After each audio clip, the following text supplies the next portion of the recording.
Kesaksian yang luar biasa dari Kristen ke Muslim, bertemu Yesus dan akhirnya menjadi Kristen yang stronger dan diberkati. Stay di sini di Kesaksian Luar Negeri Podcast. Mike dibesarkan di keluarga yang memiliki iman Kristen, tetapi kemudian Mike bergumul dengan pertanyaan-pertanyaan yang tidak terjawab tentang iman Kristen. Setelah mendapatkan pekerjaan di sebuah penjara, Mike dikenalkan dengan Islam dan kemudian dia memutuskan untuk mengikuti jalan Islam itu. Aku bekerja di sebuah penjara dan di penjara ini ada orang-orang Muslim di sana. Dan orang-orang Muslim ini mulai memberikanku buku-buku tulisan-tulisan. Dan aku pun mulai membaca literatur-literatur itu berharap agar dapat mengubah orang-orang Muslim tersebut untuk percaya kepada Yesus. Tetapi apa yang terjadi kemudian adalah mereka mengajukan pertanyaan-pertanyaan kepadaku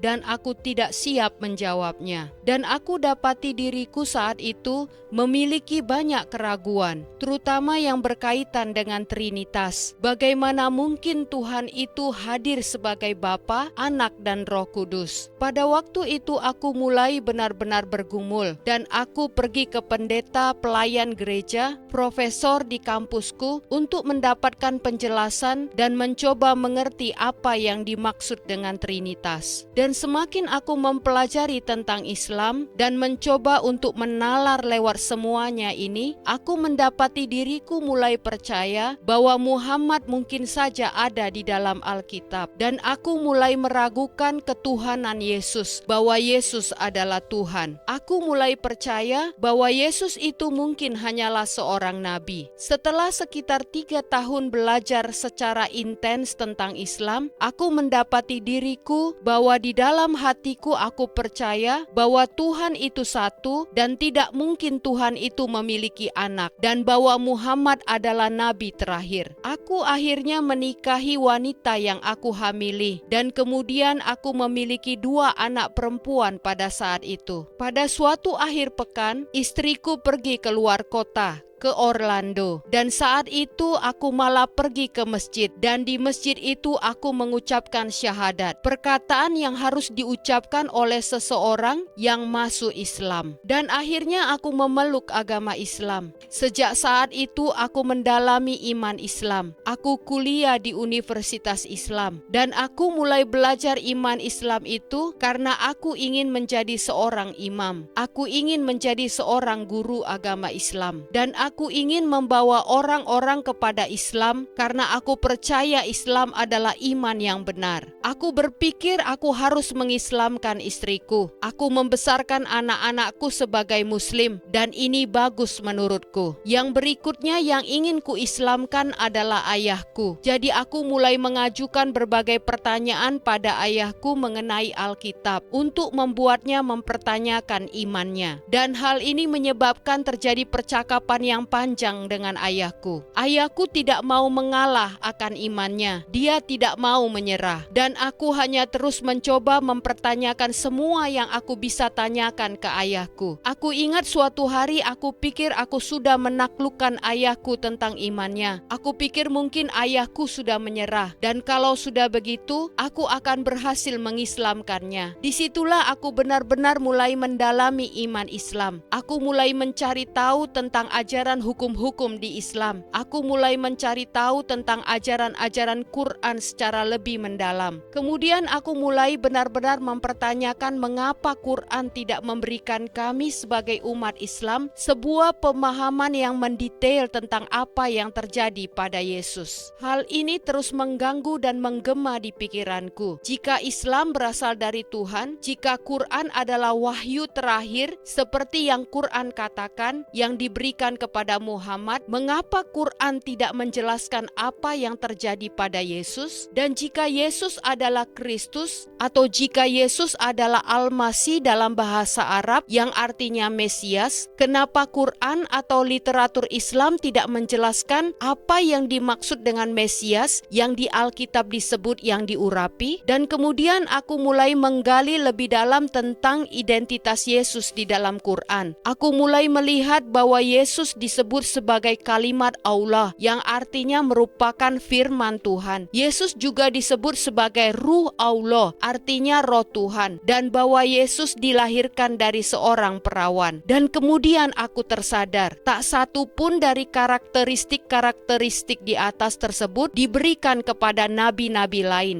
Apa yang sedang terjadi di sini? Apa yang sebenarnya sedang terjadi? Aku mulai benar-benar berpikir, apa yang sedang aku lakukan ini? Apakah ini benar-benar agama dari Tuhan? Dan apakah Muhammad benar-benar seorang nabi? Dan jika seorang muslim mulai dari tahap ini bertanya pada diri sendiri, apakah Muhammad Rasulullah itu nabi atau bukan? Apakah dia Rasulullah utusan Tuhan atau bukan? Dikatakan bahwa itu adalah haram. Ketika seseorang mulai mempertanyakan siapakah Muhammad itu, hal itu dilarang dalam Islam. Bahkan dikatakan tidak seharusnya berpikir seperti itu. Sesuatu mulai menusuk hatiku dan aku tidak mengerti. Dan aku mulai berkata, amit-amit ketika tiap kali hatiku mulai tertuju kepada Yesus. Karena dalam Islam, Yesus itu hanyalah seorang nabi. Jadi tidak semestinya hatiku tertuju kepada Yesus. Hal ini tidak dapat diterima di dalam Islam. Aku mulai melihat kembali nubuatan mesianik yang ada di dalam perjanjian lama. Yesaya 53 tentang nubuatan Yesus, hamba yang menderita, mulai muncul setiap saat di dalam pikiran.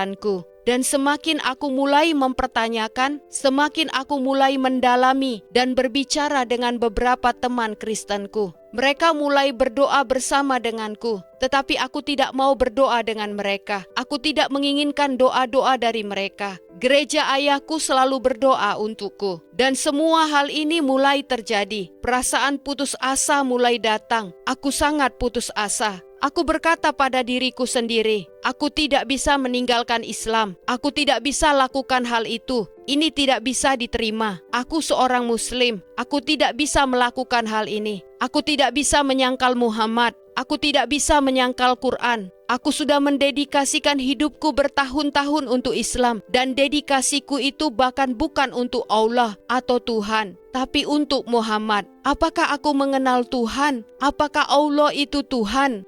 Aku sangat marah karena berpikir bahwa Muhammad mungkin bukan nabi terakhir. Karena putus asa, aku menulis artikel ini yang berjudul Pembelaan Terhadap Islam.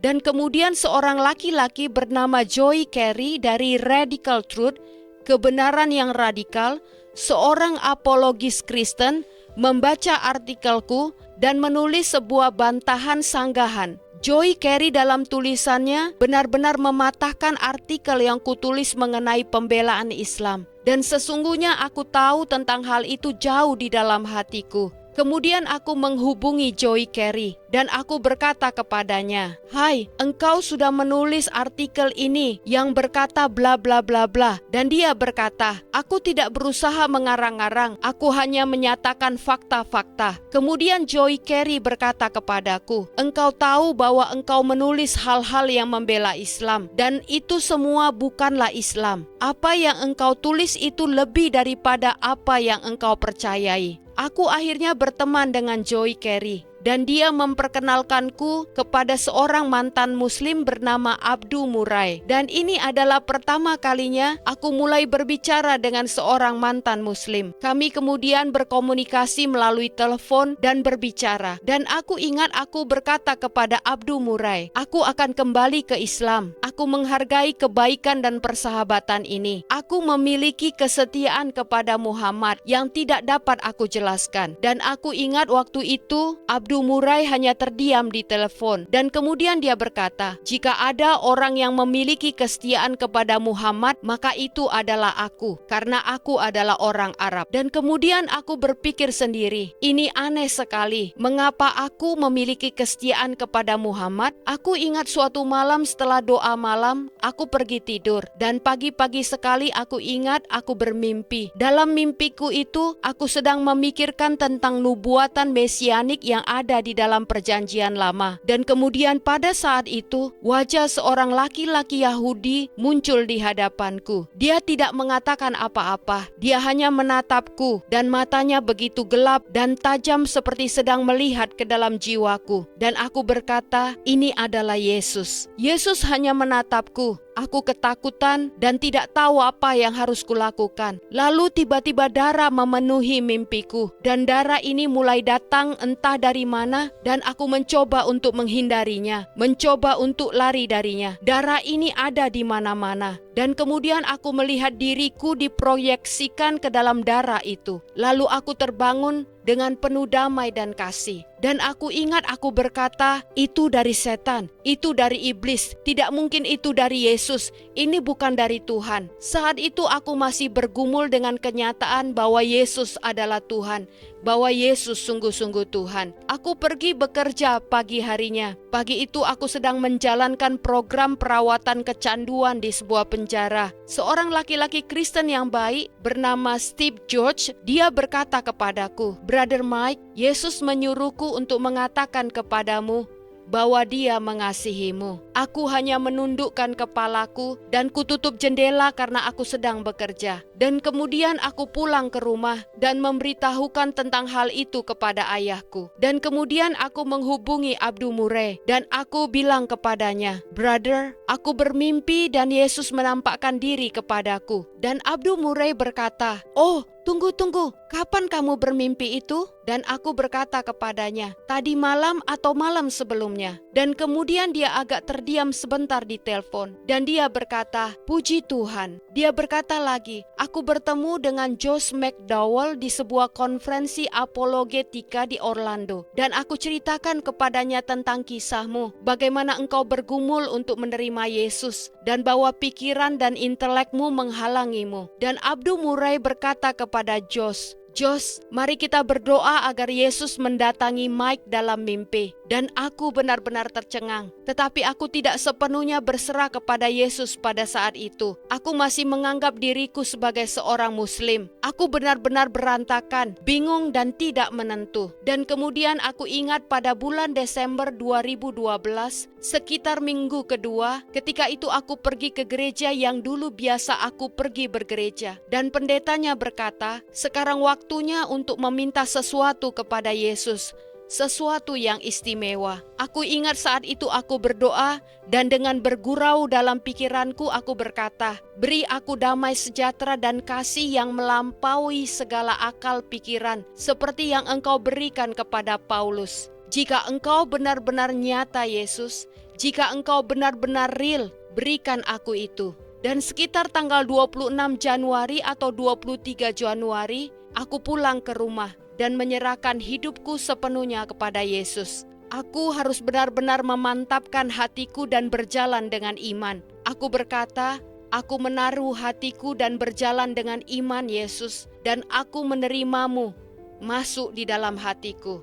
Dan aku percaya bahwa Engkau adalah anak Tuhan Bapa Surgawi, dan bahwa Engkau telah mati untuk dosa-dosaku, dan aku hanya berjalan dengan iman."